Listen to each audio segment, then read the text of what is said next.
¿Qué tal, Vero? ¿Ya estás ahí? Ya estoy acá, ¿cómo va? Bien, buenas noches a quienes van llegando.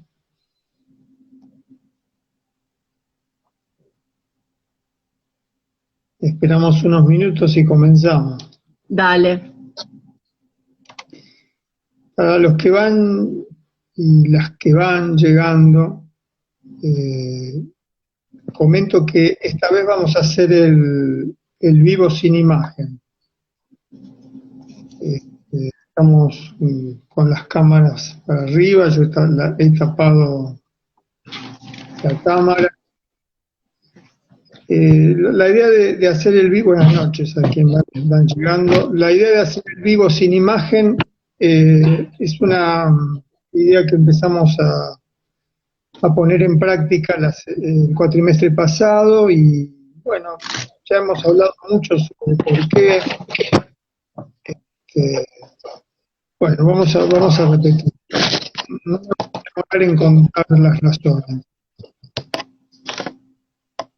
No sé qué te parece, pero si hablar algo sobre el porqué sin imagen. Sí, por ahí es como probar qué pasa con la plena voz, de alguna manera. Y creo que también es un poco hacerle trampa al Instagram, que como una aplicación pensada al servicio de la imagen, Sí, ¿no? sí, esa era un poco la idea inicial. Lo habíamos puesto en práctica la primera vez que hicimos la conversación con Alejandro Kaufman y después, salvo la conversación que hicimos con Vicente de Citolema, todas las demás fueron sin imagen. Bueno, Yo la estoy vez pasada probando. la íbamos a hacer también sin imagen, pero después nos olvidamos. Sí, yo estoy probando a ver con qué tapo la cámara, pero ahí me parece que queda. Bueno,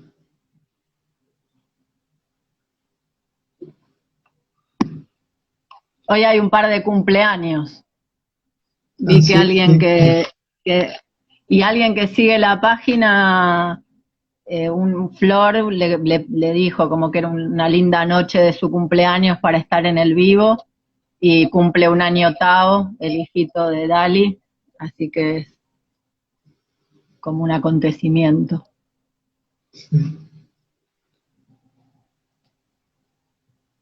bueno, espero que podamos disfrutar de la conversación. Bueno, buenas noches a quienes van llegando.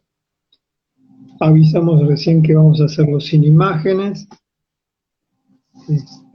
Y bueno, comenzamos, ¿te parece? Dale.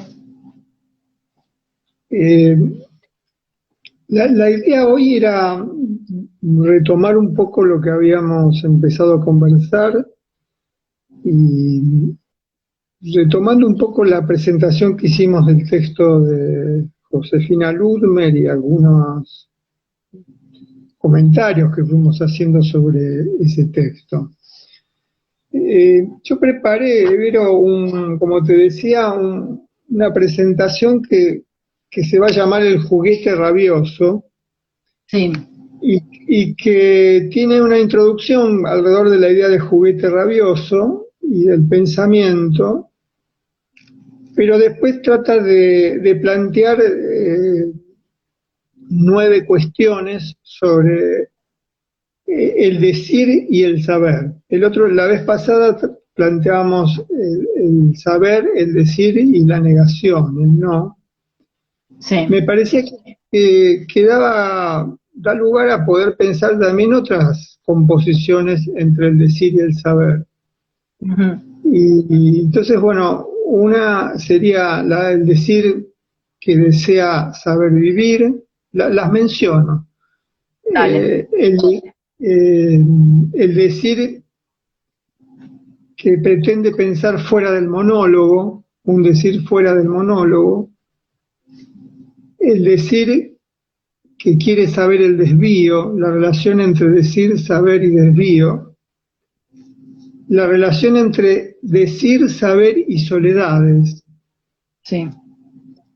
Y ahí tratar de pensar la idea de soledades como un común estar, porque en general se piensa la soledad como aislamiento. Y bueno, quería como apuntar un poco ahí en relación al saber y el decir las soledades, o el decir que sabe de las soledades, o vincularla con la vida en común. Está bien, está bueno. Después, el decir un saber leído, que me parece que nos viene bien para pensar la relación en la universidad y la relación con el saber, ¿no? Decir un saber leído, ahora después lo vamos a ver, es como la escena de quienes estudiamos y enseñamos, ¿no? Y la relación, y durante toda la presentación yo quiero plantear una relación entre el decir y el leer. Podríamos también después agregar, como te decía, el escribir, pero por hoy vamos a trabajar el decir y el leer. Después, el decir de mí, el dicen de mí, esa especie de, como un decir equívoco, o como saber equívoco, el dicen de mí. Después el decir sin saber quién habla, este sería otro punto, un decir que no sabe quién habla. Ahí vamos a tomar la referencia a Beckett, aunque es una expresión muy psicoanalítica, aunque Beckett escribe esto en el 58 sin conocimientos específicos del psicoanálisis. Después el saber decir en las series, es decir, acá está preguntando por qué no se ven, lo dijimos ahí contestaste vos, Vero, porque decidimos hacerlo sin imagen. Quería hacer un comentario sobre cómo se da la relación entre saber y decir en las series que están circulando en estos tiempos. Bien. Después, el saber decir que no sobreviene como experiencia de lectura. O sea, el saber decir que prescinde de la lectura. Sí. Y después, para terminar, el no saber decir el porvenir. Ese serían como, que por ahí es el punto más triste, de la relación entre el saber, el decir y el porvenir. Está bien.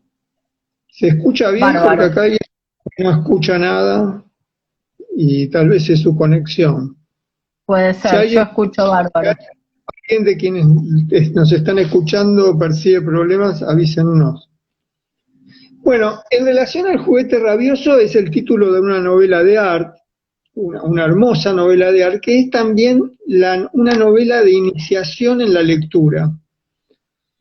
Y en relación a la iniciación en la lectura, en la novela se plantea tres situaciones, me parece, en relación a la lectura. La novela es de 1926, Art la escribió unos años antes, se publicó finalmente en 1926. Ahí el protagonista, Silvio Astier, es un adolescente, es un chico que practica la lectura como un saber inútil. Incluso hay una escena preciosa donde la madre le dice que deje de leer y por qué no se busca un trabajo. Sí. La escena de la clase media de esa época, que creo que se repite, ¿no? Y después lo otro que aparece... Sí, ¿ibas a decir algo? No, que sí, que se repite.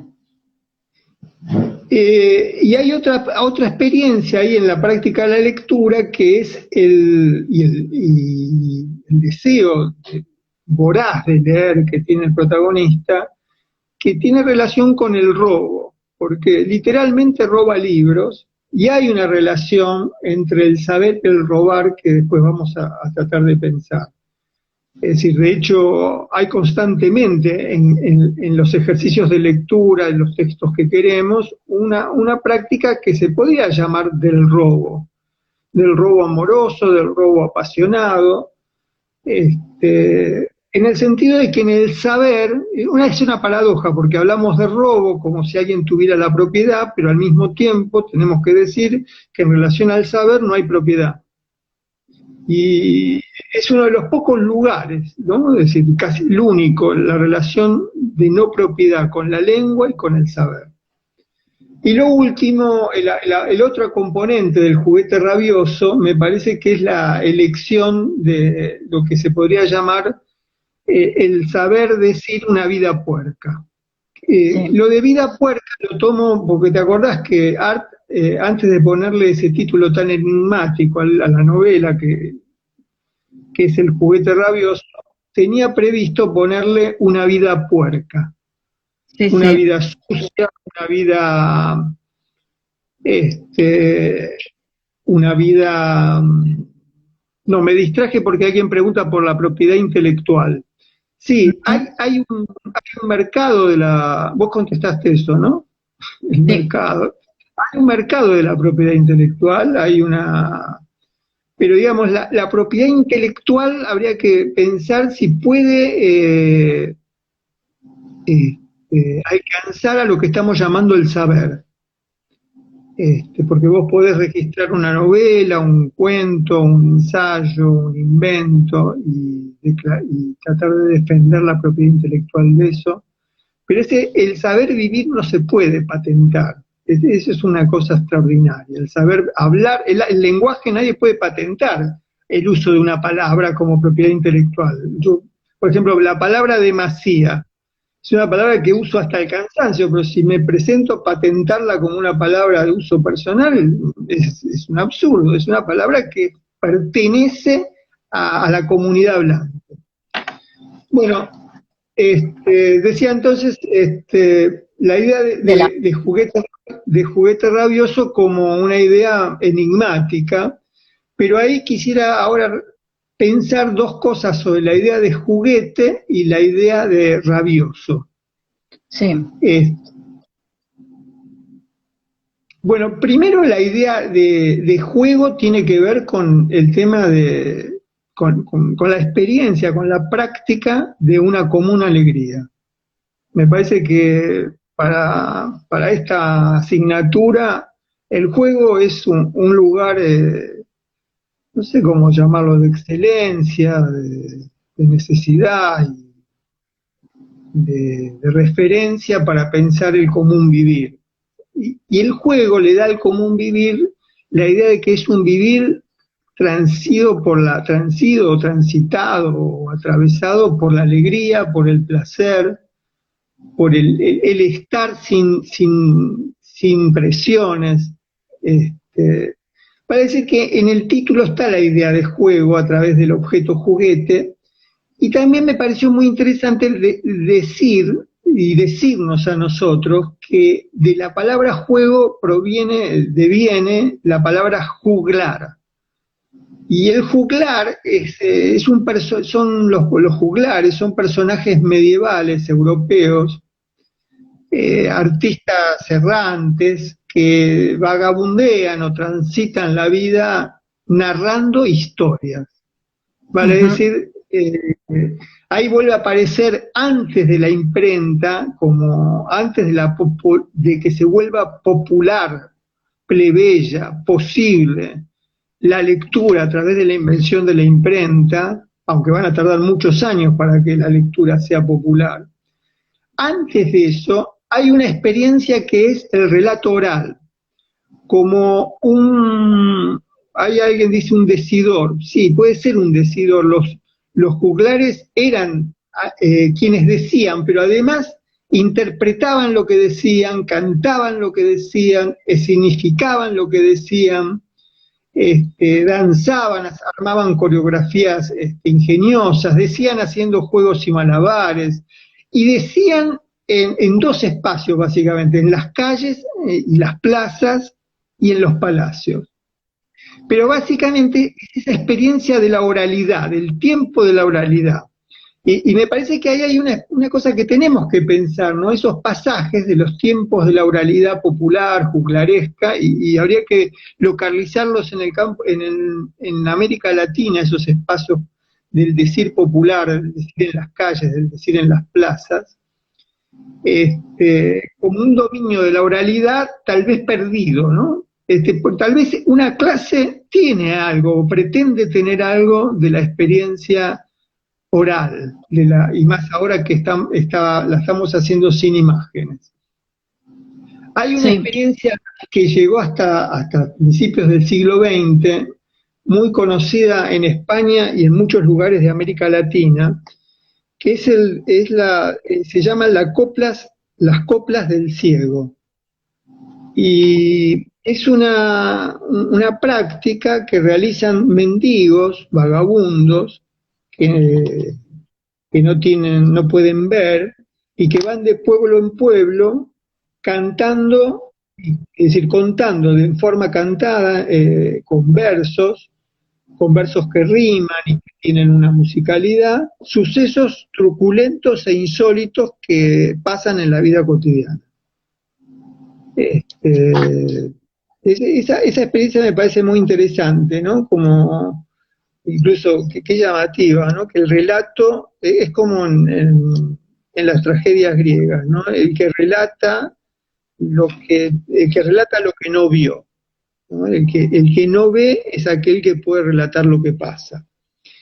Y funciona ahí como un diario cotidiano, una revista de chimentos, pero lo que habría que pensar ahí es la experiencia del común escuchar, porque todas estas, las experiencias, como dicen ahí alguien, se parecen a la experiencia del teatro callejero. Eso que hoy conocemos como teatro callejero era una práctica habitual en Europa durante varios siglos, durante 600, 700 años fue como la práctica de la difusión del saber.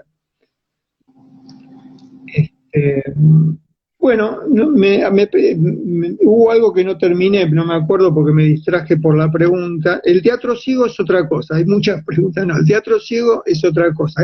Acá yo estoy hablando de personas no videntes, personas ciegas que van contando lo que pasa en un mundo donde no hay televisión, no hay radio, no hay imprenta, no hay manera, es decir, es como la voz de lo que acontece en una comunidad. Es la antena de los sueños, de las pesadillas, de las vivencias que no tienen posibilidad de ser relatadas. Una experiencia que se vincula a esto es el relato oral, que todos practicamos el relato oral, el contar es decir, la experiencia de contar un cuento, ¿no? Y la experiencia de contar un cuento, sí. Me acordaba de una idea que trabajó María Pía López, no me acuerdo si el año pasado o hace un par de años, en relación al conventillar, donde en América Latina, en los feminismos, en los barrios, hay algo de ese relato oral, de ese modo de transmisión de lo que va pasando, que corre por otras vías, que circula, que por ahí como los juglares, ¿no? Atraviesa palacios y calles, que tiene que ver con esta posibilidad del conventillar. Sí, preciosa palabra, conventillar. Sí. Que tiene relación con el conventillo, que es un espacio de vida comunitaria, de donde distintas familias comparten espacios comunes, como el patio, la cocina, los baños, pero sobre todo comparten ese tiempo del relato, ¿no? En los conventillos habían grandes ruedas de mates y grandes ruedas después de la cena entre vinos para hablar. Esa idea del hablar cotidiano que después, que también después se trasladó al bar, al boliche. Quería decir que la experiencia del relato, de la narrativa oral, en los relatos que hemos hecho en las infancias, ¿no? Los relatos que hemos hecho a nuestras hijas, a nuestros hijos, esa experiencia tan conmovedora, donde el relato oral tiene algo que me parece que acá, a propósito de cómo estamos haciendo este vivo, se pierde, y que es una gran pérdida, es que en el relato oral, quien relata mira a los ojos de quienes están escuchando. Sí. y la luz de los ojos, la vivacidad de los ojos, la curiosidad de esas miradas, la expectación de ese momento, le da al relato oral una fuerza que si no, no tendría. Hay una fuerza de la oralidad que se propicia en el estar en común. Ahí dice Mechi que Art vivía en un conventillo. Vivía, yo no sé si en un conventillo, Mechi, después En podríamos saber, pensiones, seguro en una pensión. claro. Pero bueno, si no vivía por tener una pieza en un conventillo, porque los conventillos rara vez había menos, aunque había, es decir, eran como lugares familiares, no eran lugares para solteros, solos. Bueno, pero eso es otro tema de la vida en los conventillos. Me parece que hay ese narrar a viva voz, que también plantea como un ritmo, ¿no?, que tienen los relatos y que yo lo quiero después vincular al conversar, al hablar en común y y al leer. Es decir, en el relato oral hay algo que me parece que tenemos que pensar en relación a la conversación. El relato oral tiene un comienzo, un desarrollo y un fin. Y esa temporalidad le da vida al relato, le da vida a la escucha del relato, le da vida al estar en común. Por eso no es que tenemos que aprender a hablar, pero hay como ciertas condiciones del hablar que requieren eso, porque requieren el comenzar, el desarrollar, el cierre, y también tienen otra cosa que ahora tenemos, que está apareciendo ahora, es la interrupción. No sé, acá alguien pregunta, ¿nativos de dónde? No sé, me perdí eso, no sé si lo viste. Es muy importante. Porque arriba dicen pueblos nativos de América han desarrollado grandes tradiciones orales. Y alguien dice irónicamente, ¿nativos de dónde? Sí. Bueno, la idea del desarrollo de la tradición oral tiene mucho que ver con los procesos también de la escritura.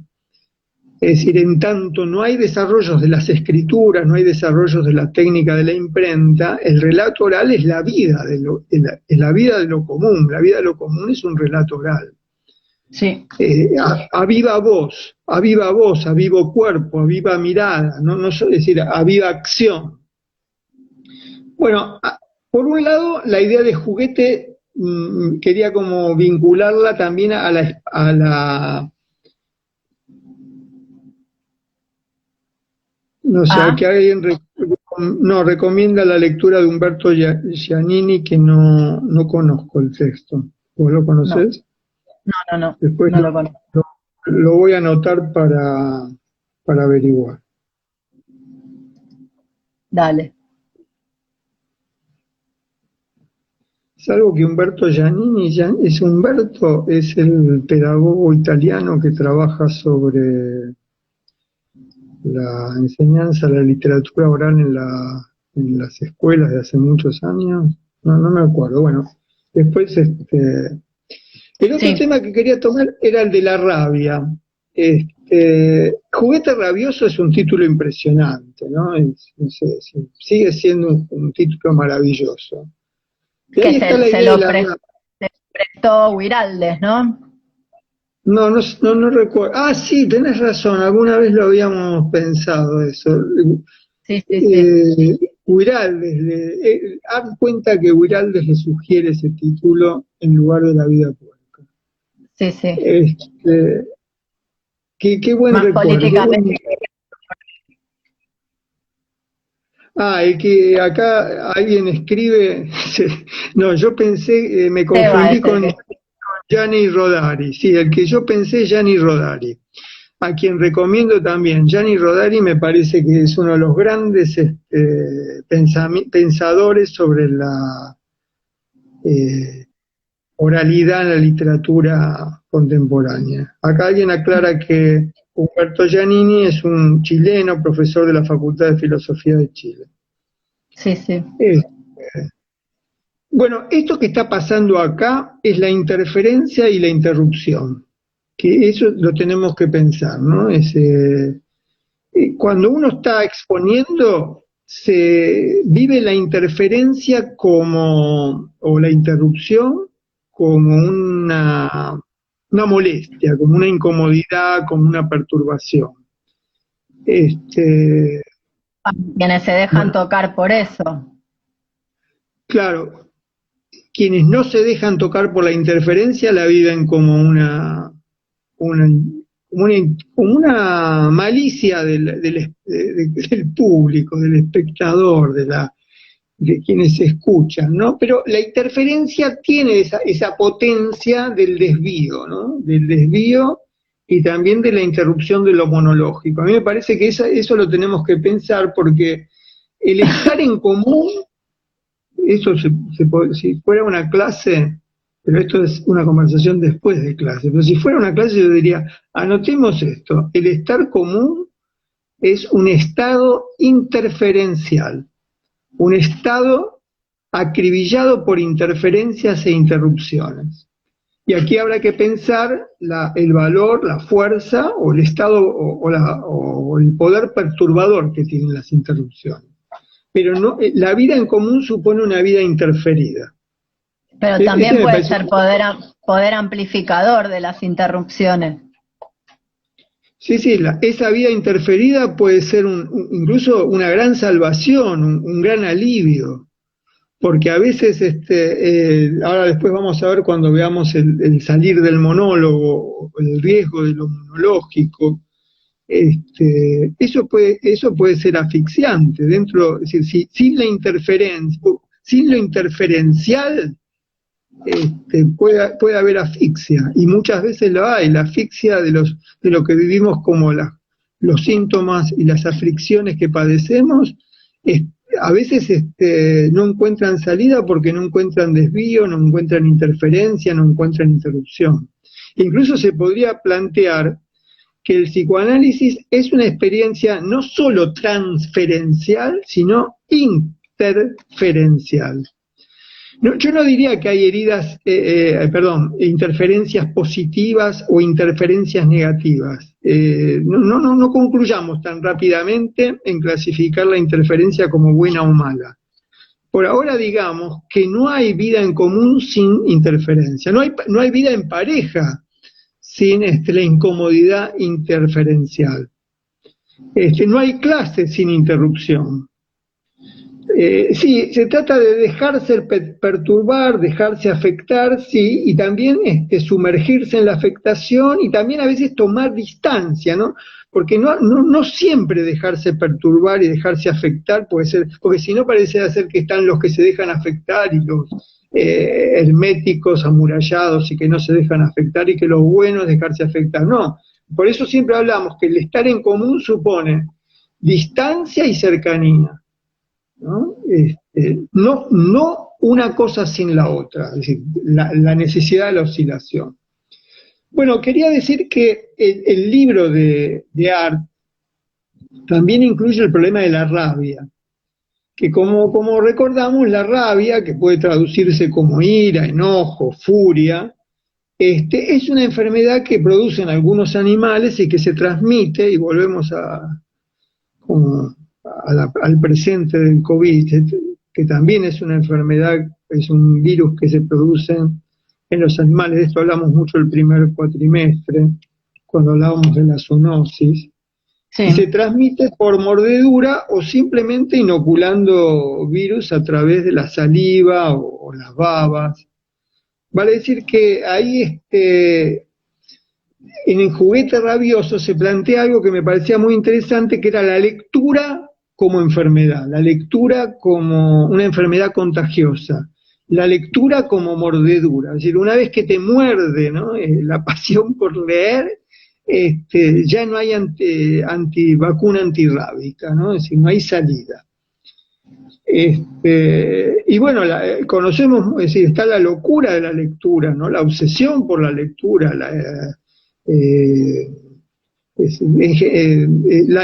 incluso hay mucha literatura sobre la relación entre lectura y negación del vivir. ¿no? Es decir, todavía hoy me parece que hay un mito de que o se lee o se vive, ¿no? Que quienes leen viven en un mundo paralelo y se niegan a encontrarse con el barro y la sociedad del vivir. Hay una, en relación entre lectura y vida, hay muchas cosas que después vamos a ver cómo las expresan las series contemporáneas, ¿no? Bueno, pero lo dejo para más adelante. Me parece que la idea de rabia y de rabioso, de juguete rabioso, la tomó muchos años después un grupo de rock en el que estaba Luis Alberto Spinetta, y que se llamó El Pescado Rabioso. Y alguna vez Spinetta, contando el origen del nombre, dijo que le parecía un chiste, porque él se imaginaba que vivíamos en una pecera y que se podía considerar que las sensibilidades que habitamos se podían traducir como pescados hidrofóbicos, como pescados que les tenemos fobia al agua, o peces, él decía en esa entrevista pescado hidrofóbico, peces hidrofóbicos, y también dijo que el pescado rabioso era el sintagma de no dijo la palabra sintagma, ¿no? Pero la frase o el nombre de una utopía incurable. No sé, acá alguien dice los libros de la buena memoria, no sé a qué se refiere, pero evidentemente ahí hay otro tema que no vamos a tomar ahora, que es la relación entre el libro, la escritura y la memoria, ¿no? Los libros y la escritura, esto están en un famoso diálogo de Platón, sirven para aliviar la carga que si no tiene que sobrellevar la memoria. Por eso los juglares, que tenían que hacer relatos orales, tenían que memorizar esos relatos, y para que la población los pudiera a su vez memorizar, los cantaban con rimas, con versos, con fórmulas que ayudaran a la memoria.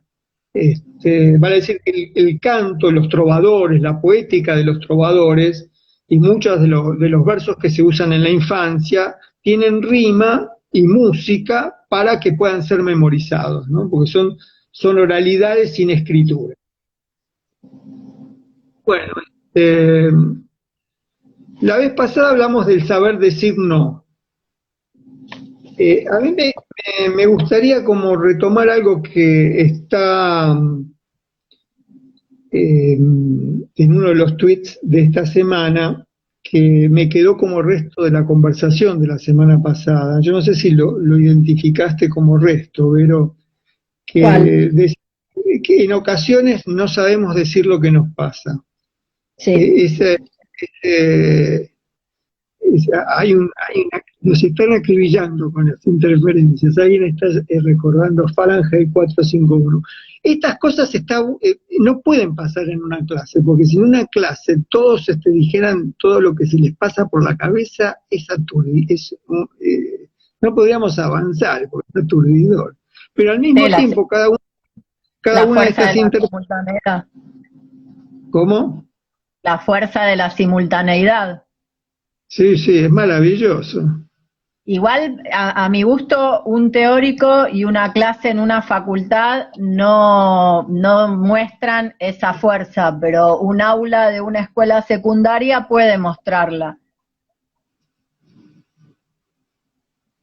Sí, vos sabés que, Vero, ahora que decís la fuerza de la simultaneidad, esa idea apoya mucho y refuerza la idea de interferencialidad. Es decir, el estar en común es interferencial porque se abre a la simultaneidad. Y lo que la escuela y la universidad tratan de hacer es disciplinar la simultaneidad, callarla. Sí. Sí, en eso me hiciste acordar que en varias de las novelas de Cortázar aparece la interferencia escrita o con otro idioma en cuanto a canciones que el narrador estaba escuchando, o escrito en entre líneas, sobre la línea de escritura, e incluso hay algún capítulo que la escritura es par, o en las líneas pares hay un texto y en las líneas impares otro texto. Sí, no, sin duda, Cortázar es entre nosotros una lectura interferencial, una lectura llena de interferencias. De hecho, en Rayuela está también la posibilidad de armar modelos intercalando capítulos, es decir, es la narrativa moderna, pero la narrativa moderna que empieza con Joyce, podríamos decir, introduce el efecto de simultaneidad no tan como una condición habitual, ¿no? Ya después vamos a ver la relación entre lectura moderna, escritura moderna, simultaneidad, interferencia y lo que se llama el fluir de la conciencia. Que yo pensé como ejemplos o como referencias, una es Joyce y la otra que pensé es Cortázar. Pero Cortázar es realmente... Hay una autora yanqui del 30 que se llama Dorothy Parker, que tiene un textazo que se llama, creo que es una llamada telefónica, el título, que él trabaja el fluir de la conciencia de un modo insoportable, en torno a esperar una llamada, no me llamó, bueno, espero 5 minutos a que me llame, no, mejor no lo llamo, en todo un laburo así zarpado. Sí, sí, como Dorothy Parker, ¿de qué año es Dorothy Parker. Creo que es del 30. Bueno, es la época, ¿no? Porque digamos los 3 autores más conocidos en la idea de fluir de la conciencia son de la época, ¿no? Joyce, Faulkner, Virginia Woolf. Entre nosotros yo estuve pensando hoy, el que está más cerca de eso, estoy omitiendo a muchos autores, ¿no? Porque ahora se me vienen otros, pero son Saer y Julio Cortázar. Es del 28, el de Dorothy Parker, igual que El juguete rabioso. Sí. Bueno, en relación a no saber decir lo que nos pasa, ahí me quedó como resto de la conversación anterior, que a veces no encontramos las palabras, o a veces no sabemos dónde buscarlas, o presentimos que no existen. Por eso me parece que en ese estado monológico a veces no encontramos las palabras, y eso es una situación dramática, dolorosísima. Y a veces las palabras advienen a través de la interferencia. Como adviene la multitud, ahora Gaby está recordando a Puig, ¿no? Uh-huh. Y sí, hay mucho, por eso aclaraba, ¿no? Que solo mencionar a Saer y Cortázar es una barbaridad, sin hablar de algunos más contemporáneos, ¿no? Como Alan Poe en el libro del pasado, qué sé yo, ¿no? Es interminable. Es decir, es algo que hoy está muy vinculado a la literatura, ¿no? Pero yo creo que ahí hay algo que me parece importante, que en la literatura hay un fluir de la conciencia, hay un fluir de la simultaneidad, hay un fluir de lo interferencial que habría que ver cómo se nos presenta en la vida cotidiana. Eso me gustaría llegar a ese punto. Pero quería decir que cuando no encontré, es decir, en mi experiencia clínica en el hospital, cuando comenzábamos el proceso de desmanicomialización, era que quienes estaban internados no sabían cómo decir lo que les pasaba. Y la asamblea, como un espacio en común, en esa simultaneidad, muchas veces les permitía encontrar esas palabras dichas en otras voces, casi accidentalmente. Era como una fuente de palabras para nombrar la vida, y me parece que ahí cada cual tenía la posibilidad si había alguna disposición a hacerlo, a buscar palabras ahí, a encontrarlas, a salir de la perplejidad, del silencio anonadado, de esa mudez de la aflicción que no puede decir lo que le pasa.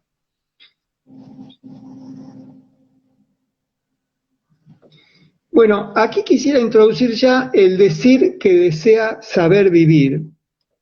Y si no nos ven porque decidimos hacer el vivo sin imagen.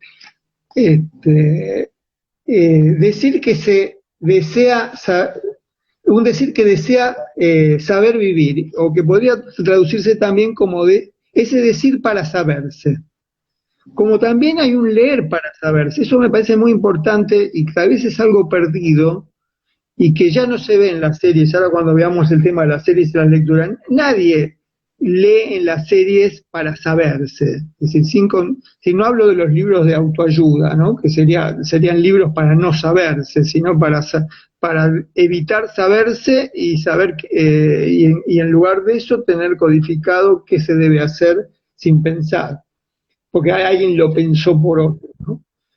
Pero aquí hay algo que me gustaría plantear y que también lo planteé hoy en un tuit, que no se habla para contar lo que ya sabemos que nos pasa.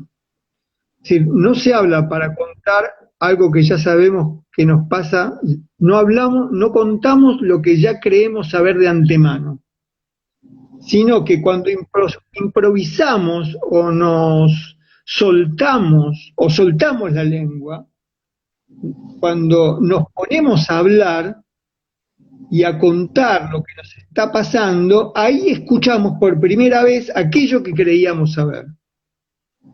Vale decir que hay un saberse que no está previo de antemano al decir, sino que deviene o sobreviene luego de haber dicho. Y es obvio que ese saberse que sobreviene luego de haber dicho, es un haber dicho ante una recepción o entre otras soledades. Es decir, no hay deseo de decir si no hay recepción que aloje ese decir. Para decir que ahí hay un saberse que no se puede pensar sin lo común. ¿Hay alguien dice para adaptarse? ¿Sabes a qué se refiere, Vero? Me parece que es a lo que venías diciendo antes. Sí, la palabra adaptación es tan fea que no sé cómo. Tomaría muchas precauciones antes de usar esa palabra. Bueno, aquí habría que decir que merece el nombre de hablar, porque hablar no es solo hablar, ¿no? Merece el nombre de hablar. Vamos a llamar, vamos en esta conversación, vamos a reservar el nombre de hablar a una común demora que hace recepción a lo inaudito, a lo impronunciado, a lo todavía inescuchado. Pero para que eso ocurra, para alojar lo inaudito, una común demora. Eso me parece muy importante. Y el tema de la demora es uno de los grandes temas del hablar, del escuchar y del leer. Una de las cosas que me parece que hace dificultad en muchos de los textos que se leen en nuestra materia es que requieren una demora, una tardanza, una lentitud, una común demora para escuchar algo inaudito. O sea, no podés leer a alta velocidad y no podés reconocer lo ya escuchado en lo que estás leyendo. Entonces se te vuelve, te presenta una gran dificultad. Lo que pasa, me parece que eso en clave pedagógica es intentar poner en suspensión el entender, y en clave clínica es poner en acción la escucha clínica. Pues, si no, a mí me viene algo de lo que decíamos la semana pasada, que en la idea de tratar de entender se juega el recorrido de lo ya conocido. Claro. Y por ahí, digamos, mientras te escuchaba y vos ibas desplegando lo que estabas pensando, me imaginaba desde dónde podían llegar a escucharse alguna de esas cosas y me volvía la idea de perderse. Y por ahí, claro, sí. Lo pedagógico no se lleva bien con el perderse, y lo clínico sí. Sí, ojalá que sea así, ¿no? Que todavía lo clínico conserve el gusto por perderse, por perder el hilo, por irse en la asociación. Alguien planteaba si esta idea tenía relación con el saber no sabido en Freud, o esa es una expresión más de Lacan, pero es una buena lectura de Freud. Sí, tiene relación con eso, y tiene relación con que ese saber no sabido puede escucharse en el decir. Aquí lo que se quiere discutir con esta idea de que cuando contamos algo, no contamos algo que ya sabemos de antemano, lo que se quiere discutir es la idea de interioridad. Es decir, no es que es decir, hay algo que tenemos en el interior de nosotros mismos, como se suele decir, y entonces lo sacamos para afuera y lo contamos. Es decir, hay una lógica que supone que está primero la interioridad y después se comunica esa interioridad. Y no lo que estamos planteando va por otro lado claramente, ¿no? Es decir, no se habla para contar algo que ya sabemos, sinónimo a que ya tenemos en la interioridad de antemano, sino que al relatar, ¿no? Es decir, como si nos sorprendemos, y esto parece una frase freudiana, escuchando por primera vez aquello que creíamos saber. Vale decir que hay en el hablar, en el escuchar, en esa común demora, la producción de un saber. No hay un saber antes de la producción en una común demora.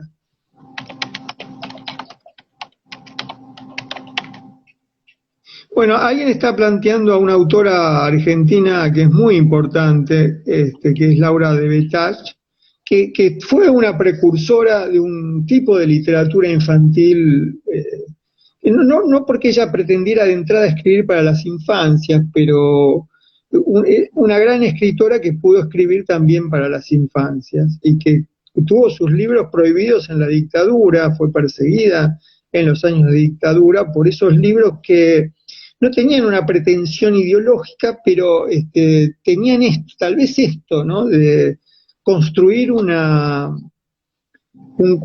común escuchar, un común decir que se presentaba como peligroso para la última dictadura militar en la Argentina. Una gran escritora, Laura de Betach. Bueno, ¿cómo vamos? ¿Seguimos? Bueno, acá alguien cita Macedonio, sí, por supuesto. Macedonio es la escritura de yo no lo quise decir antes, pero es la escritura interferida constantemente. Digamos, él comienza una novela que nunca puede comenzar porque es interferida por una multitud de prólogos que anticipan a posibles lectores. Es la interferencia misma. Yo creo que todo comienza muy tempranamente en la literatura argentina, y no solo en la literatura, porque es literatura, filosofía, psicología argentina con Macedonio Fernández. Muchas veces dijimos que esta facultad solo tendría que ser Macedonio 1, Macedonio 2, Macedonio 3, Macedonio 4, hasta recibirse. Sabes que las vueltas para pensar cómo resonar con la idea de juguete rabioso me llevaron a Piglia, y vi en YouTube encontré unas conferencias de él, ni sé ya lo que era, pero que ubicaba como distintos modos de estar lector, y de Macedonio decía que como que le escribía al lector distraído, y ubicaba a Kafka como el lector encerrado, como ese que quiere que nadie lo interrumpa y que le acerquen la comida bien lejos, se la dejen en la puerta, como para poder seguir leyendo. Y planteaba también algo que habíamos conversado cuando hablamos de la demora y de aquel libro Una subjetividad que se inventa, que es la relación entre lectura, escritura y temporalidad. Y de hecho Piglia decía que la lectura interfiere con los modos vertiginosos de la temporalidad de las redes sociales, de la temporalidad actual. Claro. Sí. Ahí en lo primero que decís hay como una cosa que tendríamos que revisar el lector que necesita aislamiento. El lector que ahí se usa generalmente la idea de leer en la intimidad, en el aislamiento y en la soledad. A propósito de esto, podemos recomendar en el libro Aulas Afebradas, para compartir esta presentación, el artículo de Tomás Vaquero, que ahora no recuerdo bien, recién Sí, hablamos de cómo se llama. lectura vampira en el encierro sobre la asepsia en la universidad. Porque ahí Tomás hace un relevamiento de esas primeras, de la invención de la lectura en silencio, la lectura callada, de la lectura en intimidad, ¿no? Es decir, eso es una invención bastante reciente. Y tiene relación con esto que recordás que plantea Piglia, ¿no? Es decir, el lector Kafka. Y lo que él también plantea, Piglia, en el texto que acá está recomendando justamente Gaby. Gabriela Cardazzi, El último lector, él habla del lector Puig, que es un lector que lee, Sí. tal como vos decís, en estado de distracción. Él cuenta ahí que va a visitarlo a Puig y está escribiendo en la cocina, mientras la madre le está hablando y mientras están mirando una telenovela, ¿no? Y a la que se agrega la presencia de un amigo, y Puig sigue escribiendo cada tanto fragmento. Esa idea de la lectura interferida, la lectura distraída, ¿no? Es decir, algo que Sí, vos sí. también decías, en la lectura pedagógica penaliza la distracción.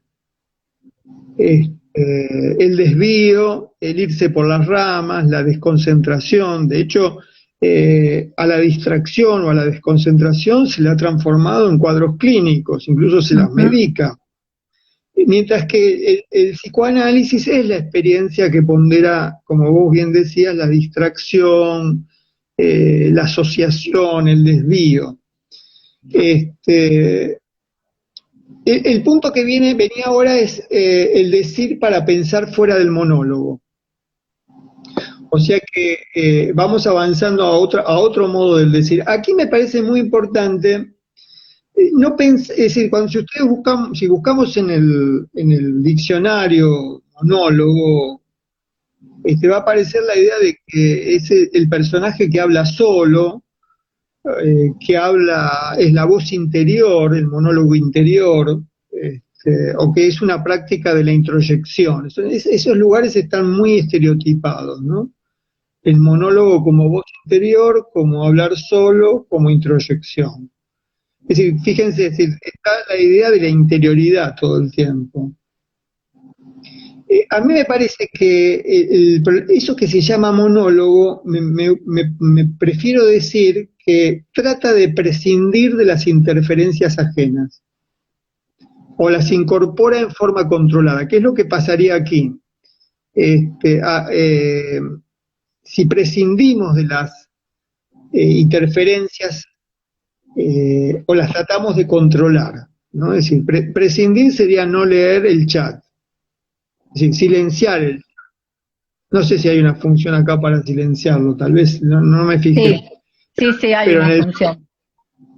Entonces ahí prescindís de las interferencias o las controlás. Pero lo que el soliloquio no se salva de la interferencia ni de la pluralidad. Eso quiero plantear. Aún en el soliloquio o en el monólogo, no podés escapar a la multitud de voces.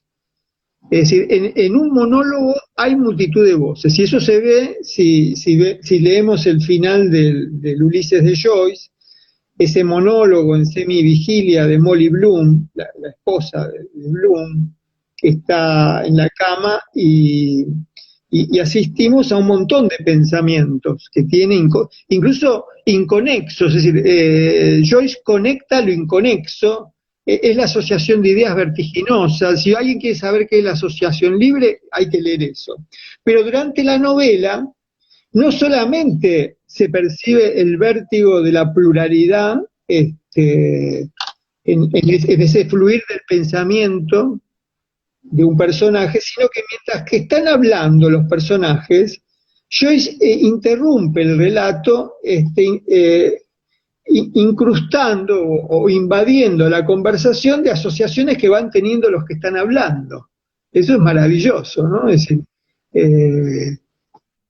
Y lo mismo me parece que yo encontraba en Rayuela de Cortázar, esa idea de la presentación de la interrupción mientras estás hablando, ¿no? Que muchas veces nos pasa, estamos diciendo algo y asociamos con otra cosa, y entonces tenemos que reprimir esas otras voces, esas otras asociaciones, para que el relato, la exposición, lo que estamos diciendo, no parezca tan desorganizado, ¿no? Darle como una forma. Por eso tener un apunte, una guía, un punteo, ayuda a volver, porque si no nos vamos por las ramas. Y si a eso, las ramas, ¿no?, que a veces son más interesantes que el tronco, y si a eso le agregamos las interferencias en voz alta o en chat de quienes están escuchando como asociaciones, bueno, es una multitud. La riqueza, ahí hay un tema, que la riqueza es tal, y es tal la abundancia, que las cabezas pueden estallar. O sea que la simultaneidad es cosa de terror. Y eso de la simultaneidad es cosa de terror, es lo que se vive en el estado de la alucinación y el delirio. Es decir, son estados de simultaneidad de voces que se vuelven terroríficas por lo que dicen, pero sobre todo por la simultaneidad, porque no se pueden callar, no se pueden disciplinar, no se pueden reprimir, no se puede decir basta. Es decir, siguen hablando solas. Bueno, este sería como el decir para saber pensar fuera del monólogo, esa búsqueda de salir de lo monológico, ¿no? Es decir, para saber vivir se necesita hablar en común. Y esto se podría llamar dialogar. No, yo dije para saber vivir, fue un exceso. Tendría que haber dicho para saber lo que nos pasa en la vida, para saber el vivir, se necesita hablar en común. Bueno, de aquí viene el otro punto, que es decir para saber el desvío. Es decir, el desvío como salvación, como alivio, como aquello buscado, ¿no? Como apartarse del camino, como no seguir el mismo curso, el desapego de lo sabido. Porque está el saber no sabido, que fue la cita antes en relación a Freud y a Lacan, pero también está lo que tendríamos que llamar el desapego de lo sabido, el aventurarse fuera de lo sabido, fuera del discurso, ese discurrir, para tomar la idea de discurso, por lo no sabido. Y me parece que acá hay algo importante que decir, que se dice, primero podríamos decir, se dice para saber lo sufriente. O sea, se dice para saber lo que nos hace sufrir. Pero también se dice, o se habla, para salir de lo sufriente, para salir de lo que nos hace sufrir. Para decir que la proposición final sería, se dice para saber salir de lo sufriente. Entonces me parece ahí también que la interferencia se vincula al desvío, y de esa manera se vincula al salir del curso, salir del discurso, salir de lo sabido, como una forma desesperada de salir de lo sufriente. Muchas veces nosotros nos escuchamos decir, y esto es muy importante reparar en cómo lo estamos diciendo, nos escuchamos decir lo mismo, y eso nos produce fastidio, tristeza, desgano. Esa frase que dice, siempre digo lo mismo, ya estoy cansado de escucharme repetir lo mismo. Esa idea de no poder salir, ¿no?, de no poder encontrar el desvío, de no poder desprenderse de lo sabido, eso me parece que es muy importante. Pero acá sería decir para saber el desvío. ¿Se está por cortar? Sí, te faltan 8 segundos. Bien.